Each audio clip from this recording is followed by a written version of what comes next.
नमस्कार दोस्तों, स्वागत है आपका एक बार फिर से समग्र ज्ञान पर। दोस्तों, अगर आप अपने जीवन में कुछ नया सीखने की चाह रखते हैं तो चैनल को सब्सक्राइब जरूर करें। नवरात्रि के महापर्व पर बस झूलना इस पेड़ को बरसों की निर्धनता दूर हो जाएगी। नवरात्रि के केवल 9 दिनों के अंदर आप अपनी समस्या को, अपनी गरीबी को अपनी आंखों के सामने खत्म होते देख सकते हैं। अगर आप ये मौका आपने खो दिया तो फिर सारी जिंदगी आपको पछताना पड़ेगा। दोस्तों, हिंदू संस्कृति में विभिन्न पौधों और पेड़ों को पवित्र और शुभ समझा जाता है। हम पेड़ों को देवतुल्य मानकर उनकी पूजा करते हैं। बुराई और नकारात्मक चीजों को अपने घर से दूर रखने के लिए घर में या घर परिसर में विशेष पेड़ पौधे लगाए जाते हैं। अगर आप हिंदू धर्म के पवित्र ग्रंथों को पढ़ेंगे तो आपको पता चलेगा कि ऐसे कई पेड़ हैं जिन्हें दिव्य वृक्ष कहा गया है। आज हम आपको परम पावन वृक्षों के बारे में बताएंगे जिन्हें दिव्य वृक्ष कहा गया है, जिन्हें दिव्य स्वरूप समझा गया है। उनसे आप इस नवरात्रि के पावन पर्व पर क्या चमत्कारी लाभ पा सकते हैं और जीवन के दुख, कष्ट, दरिद्रता को कैसे दूर भगा सकते हैं, आप इस वीडियो में जान सकते हैं। 200 पेड़ पौधों का मानव जीवन में बड़ा महत्व है।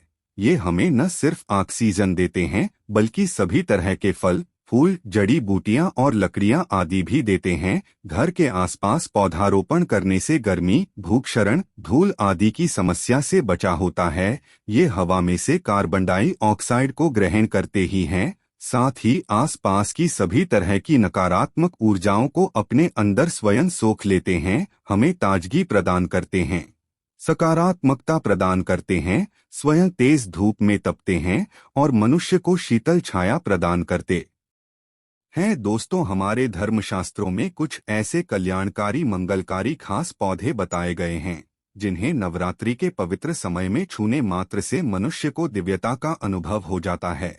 उसकी किस्मत पलट जाती है, दुर्भाग्य सौभाग्य में बदल जाता है, जीवन की सभी तरह की समस्याएं समाप्त हो जाती हैं। नवरात्रि माँ दुर्गा के 9 स्वरूपों की उपासना का श्रेष्ठ समय है। सिद्धि और साधना की दृष्टि से ये समय महत्वपूर्ण समझा जाता है। नवरात्रि के समय को शक्ति का पर्व कहा जाता है। इस समय अचित वस्तु भी चेतना में हो जाती है, क्योंकि शक्ति स्वरूपिणी साक्षात माँ दुर्गा इस समय धरती पर अवतरित होती हैं। चाचर पर इसका सकारात्मक असर पड़ता है। पेड़ पौधे, जीव जंतु, चल अचल हर चीज में प्राण जाते हैं, सब में शक्ति निहित हो जाती है, जागृत हो जाती हैं। तो इस समय दिव्य पेड़ पौधे को आप जा करके छूते हैं तो आपके जीवन की परेशानियां, दुख का रोग, शोक, क्लेश, कलह, हर तरह की समस्या समाप्त हो जाती है। ऐसे 3 पौधों के बारे में आज हम जानेंगे, तो वीडियो को आखिर तक जरूर देखें और कमेंट बॉक्स में जय माता दी अवश्य लिखें। माँ दुर्गा की कृपा आप पर, आपके परिवार पर सदा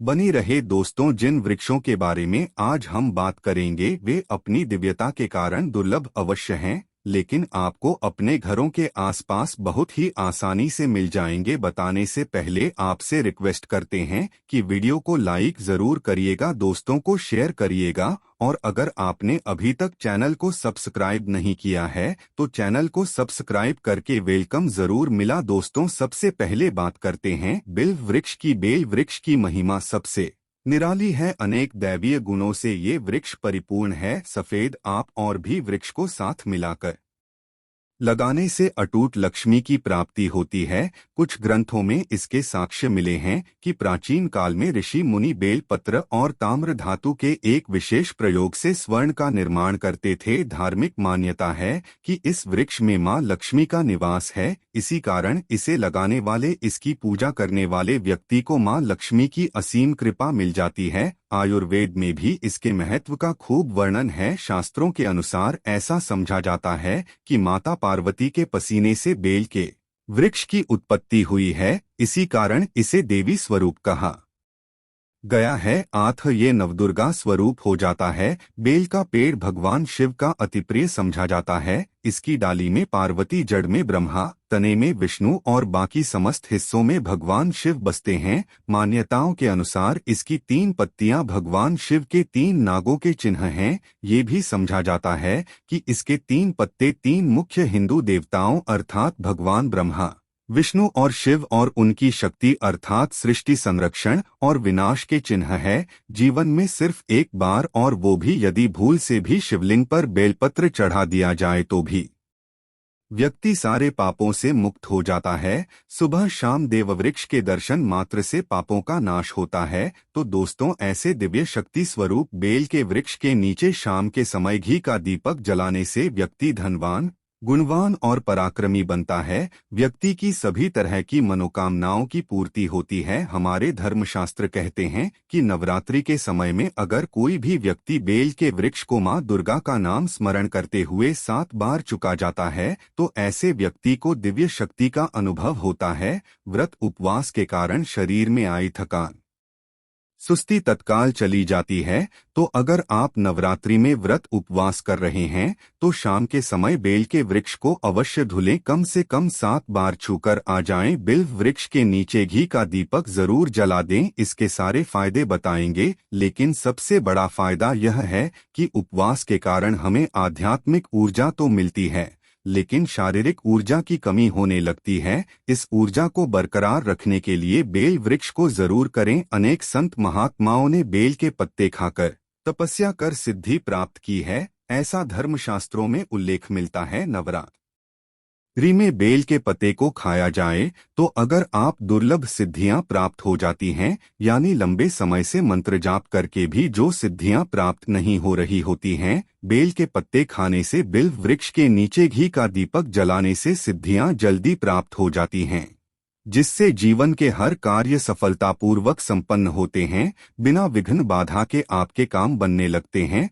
हर कार्य आसान लगने लगता है, परिणाम वर्ष धन का आप मन होने लगता है। नवरात्रि में अगर बेल वृक्ष की जड़ में दूध चढ़ाया जाए तो हर तरह के रोग शोक दूर होते हैं। अगर सिंदूर मिश्रित गंगा जल चढ़ाया जाए तो व्यक्ति की दरिद्रता दूर हो जाती है। बेल वृक्ष की जड़ में तिल चढ़ना सौभाग्य में वृद्धि करता है। दोस्तों, बेल के 3 पत्तों को ऊपरी देवी भी कहा गया है। इन्हें महाकाली, महालक्ष्मी और महासरस्वती का रूप समझा गया है। तो इसके एक पत्ते पर, दूसरे पत्ते पर भीम और तीसरे पर क्लीन, यानी 3 पत्तों पर सिंदूर से एन ग्रीन क्लीन लिखकर अगर मां दुर्गा को चढ़ाया जाए तो व्यक्ति की मनोकामना तत्काल पूर्ण होती है। अगर आपकी कोई लंबे समय से पूरी ना हुई मनोकामना हो तो उसे पूर्ण करने हेतु ये उपाय अवश्य करें। बेल वृक्ष की जड़ के पास तांबे की अंगूठी जो कि मंगल से जुड़ी होती है, उसे जमीन में छोटा गड्ढा खोदकर दबाकर नवरात्रि के 9 दिनों तक रहने दें। ये अंगूठी सिद्ध हो जाती है, इसमें दिव्य शक्ति आ जाती है। फिर से निकालकर पहन लें। नवरात्रि के समय में इसकी ओरा यानी आभामंडल की ऊर्जा अत्यधिक बढ़ जाती है। ऐसी अंगूठी आप पहनते हैं तो आपको अर्थ संबंधी समस्या नहीं आती, शनि राहु की पीड़ा से मुक्ति मिलती है। मां दुर्गा की कृपा आशीर्वाद से मनो आपके चारों ओर सुरक्षा कवच का घेरा बनता है। ऐसे व्यक्ति की कभी अकाल मृत्यु नहीं होती। अब दोस्तों, दूसरा जो दिव्य वृक्ष है वह है शमी का वृक्ष। शमी के वृक्ष को हिंदू धर्म का चमत्कारी पेड़ समझा जाता है। इस रूप से जीवन में सकारात्मक ऊर्जा और धन दौलत में समृद्धि आती है। शनि के वृक्ष को स्वयं जगत का स्वरूप समझा गया है। इसमें स्वयं साक्षात मां जगदम्बा विराजमान रहती है। शमी को गणेश जी का प्रिय वृक्ष भी समझा जाता है। इसकी पत्तियां गणेश जी की पूजा में चढ़ाई जाती है। दूसरा, नवरात्रि में शाम के समय शमी के नीचे धूप दीप जलाने से व्यक्ति की हर तरह की समस्या दूर हो जाती है। नवरात्रि में पंचमी या सप्तमी के दिन लाल चुनरी अपनी मनोकामना को बोलते हुए शमी के वृक्ष में बांध दी जाए तो उस मनोकामना की शीघ्र पूर्ति होती है। कोई भी महिला श्रद्धा भाव से शमी में लाल चूड़ी बांधती है तो उसे अखंड सौभाग्य की प्राप्ति होती है। अकाल मृत्यु के भय से उसके पति की रक्षा होती है। शमी की जड़ में सिंदूर अर्पित करने से निरोग जीवन की प्राप्ति होती है। अपनी मनोवांछित कामना की पूर्ति करने के लिए इस विशेष मंत्र का उच्चारण करते हुए शमी को छू ले। मंत्र है ममा मनोरथ पूरा।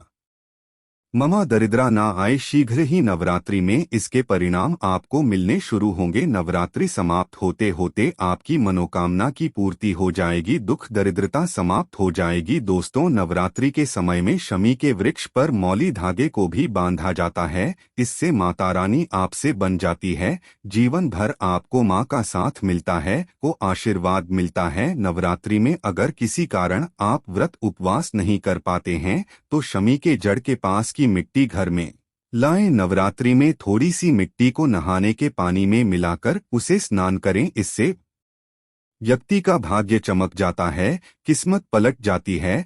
तो अगर आपको लगता है कि माँ लक्ष्मी आप पर रूठी हुई हैं, आपके घर में आना बंद कर चुकी हैं, तो माता की कृपा पाने के लिए नवरात्रि में इस मिट्टी मिले पानी से स्नान करें तो सारी दोष नकारात्मकता से आपको छुटकारा मिल जाएगा, माता की मेहर हो जाएगी। अब तीसरा जो दिव्य रूप है, जिसे देववृक्ष भी कहा जाता है, वह है पारिजात का वृक्ष। समुद्र मंथन में कुल 14 रत्न निकले थे, उनमें से एक पारिजात का वृक्ष भी था। भगवान विष्णु के आदेश पर ये देव इंद्र को प्राप्त हुआ, जिसे स्वर्गलोक में लगाया गया था। इसे देवराज इंद्र के नंदन वन में स्थापित किया गया था। पारिजात वृक्ष भगवान कृष्ण मानव जन कल्याण के लिए धरती पर लाए थे। माता लक्ष्मी को पारिजात के पुष्प अत्यधिक प्रिय हैं, इसीलिए उनकी पूजा में इसके पॉलिश आवश्यक रूप से सम्मिलित किए जाते हैं। रामायण काल में अपने 14 वर्ष के वनवास में माता सीता पारिजात के पुष्पों से ही श्रृंगार किया करती थी। चूंकि वे माता लक्ष्मी का ही एक रूप थी, इसलिए उन्हें भी इससे अधिक प्रेम था। जहाँ ये वृक्ष होता है, वहाँ साक्षात लक्ष्मी जी विराजमान होती हैं। पारिजात के वृक्ष को लक्ष्मी का स्वरूप भी कहा गया है, क्योंकि माता लक्ष्मी समुद्र से उत्पन्न हुई हैं और पारिजात की उत्पत्ति भी समुद्र से हुई है। इस नाते ये माता लक्ष्मी की बहन कहलाती हैं। ऐसी भी मान्यता है कि देवलोक में केवल अप्सरा उर्वशी ही इसे छू सकती थी। नृत्य आदि करके जब वे थकान में होती थी, तब इसे छूकर अपनी सारी थकान मिटा करती थी। समझा जाता है कि किसी भी मनुष्य के शरीर में कितनी भी ज्यादा थकान हो, कितनी भी पीड़ा हो, इसके स्पर्श मात्र से दूर हो जाती है। नवरात्र के व्रत के कारण अगर आपके शरीर में थकान है, पीड़ा है, तो पारिजात के वृक्ष को शाम के समय में जरूर कराएं। इस वृक्ष के नीचे अगर नवरात्रि में घी का दीपक जलते हैं, चुटकी भर सिंदूर अर्पित करते हैं, तो व्यक्ति की हर तरह की मनोकामना पूर्ण हो जाती है। इस वृक्ष को छूकर प्रार्थना करें कि हे देवी स्वरूप पारिजात वृक्ष, आप हमारी सभी तरह की पीड़ा को दूर करें, हर दोष से हमें मुक्त करें। माँ लक्ष्मी जो स्वयं आपकी बहन हैं, उनका हमारे जीवन में प्रवेश हो जाए, ऐसा आशीर्वाद हमें प्रदान करें। ऐसी प्रार्थना करके आप मनोकामना को बोल देते हैं तो आपकी मनोकामना अवश्य शीघ्र ही पूर्ण हो जाती है। माँ लक्ष्मी का आपके घर में स्थायी वास हो जाता है। तो अगर आप भी जल्द दरिद्रता से पीछा छुड़ाना चाहते हैं, आपकी मनोकामना को पूर्ण करना चाहते हैं, तो इन 3 वृक्षों को नवरात्रि के समय में अवश्य छू लें। आपको सफल धनवान व्यक्ति बनने से कोई नहीं रोक पाएगा। कमेंट बॉक्स में जय माता दी लिखना न भूलें। आज के लिए बस इतना ही दोस्तों। अगर आपको ये वीडियो पसंद आई है तो वीडियो को लाइक करें, दोस्तों को शेयर जरूर करिएगा और चैनल को सब्सक्राइब कर ले ताकि आने वाली वीडियो आपको सबसे पहले मिले। दोस्तों, मिलते हैं अगली वीडियो में, तब तक के लिए धन्यवाद।